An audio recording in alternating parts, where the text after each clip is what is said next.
This week at Interior. My daughter, Diora Frances Bodley.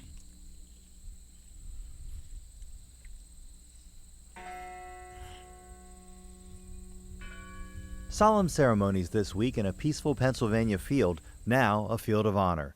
Secretary Jewell among those marking the 12th anniversary of the September 11th attacks at the Flight 93 National Memorial in Shanksville.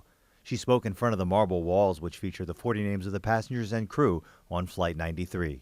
This memorial we're surrounded by today protects and honors the remains of these heroes and ensures that generations from now, the story of Flight 93 and the inspiration that it gives to all of us will help all of us who come after us think about, what would I do?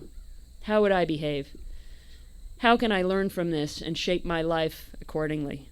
After the ceremonial reading of the names, the Secretary joined the Flight 93 family members as they entered the ceremonial gate and visited the crash site. Earlier, the Secretary joined family members and park officials as they broke ground on the next phase of the memorial, which will include a visitor and education center, memorial tree groves, and a walkway. The new visitor center is expected to be completed by September 2015. Secretary Jewell also joined family members at sunset for a candlelight vigil to honor all of those lost on Flight 93. The Secretary this week joining former Secretary of State Hillary Clinton and Clinton Foundation Vice Chair Chelsea Clinton at a White House forum to counter wildlife trafficking. Jewell announced members of a panel that will advise the Secretary and a White House task force on ways to fight wildlife trafficking and poaching. Jewell also announced plans for the U.S. Fish and Wildlife Service to destroy some 6 tons of elephant ivory seized by special agents and wildlife inspectors for violations of U.S. wildlife laws. 55 million school kids are about to learn that America's 401 national parks aren't just for vacations. National Park Service Director Jonathan Jarvis this week visited Hyattsville Middle School in Maryland to launch a new National Park Service online portal for educators. NPS.gov/teachers uses spectacular natural landscapes to teach science and authentic locations to relate history where it happened.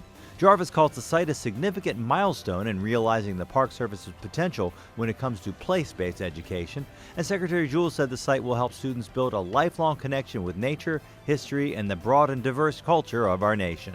The Secretary this week is applauding President Obama's nominee for Assistant Secretary for Insular Areas. Esther Kia'aina currently serves with the Hawaii Department of Land and Natural Resources. If confirmed by the U.S. Senate, Kia'aina will replace Acting Assistant Secretary Eileen Sobek, who's held that position since February. The Secretary this week swore in Janadev Chaudhry and Daniel Little to serve as Associate Commissioners for the National Indian Gaming Commission. Little previously served on the commission and was sworn in for a second 3-year term. Chaudhry was recently nominated by Secretary Jewell to join Little and outgoing Chairwoman Tracy Stevens. And some new images this week of the Secretary's tour last week. Secretary Jewell was in Honolulu for the 12th Annual Native Hawaiian Convention. That's where she met with the Honouliuli Park Site Advisory Committee, a local group that wants to preserve the site of a Japanese-American internment camp from World War II. After her visit to the remains of the campsite, Jewell called it a place you can sense and see history, that it's an important story that should be told. And later, a solemn visit to the place where the story of America's involvement in World War II began, a visit to the USS Arizona Memorial in Pearl Harbor. The Secretary honored those who perished in the attack on December 7, 1941. She also spoke to the living veterans who survived that day of infamy nearly 72 years ago. That's This Week at Interior.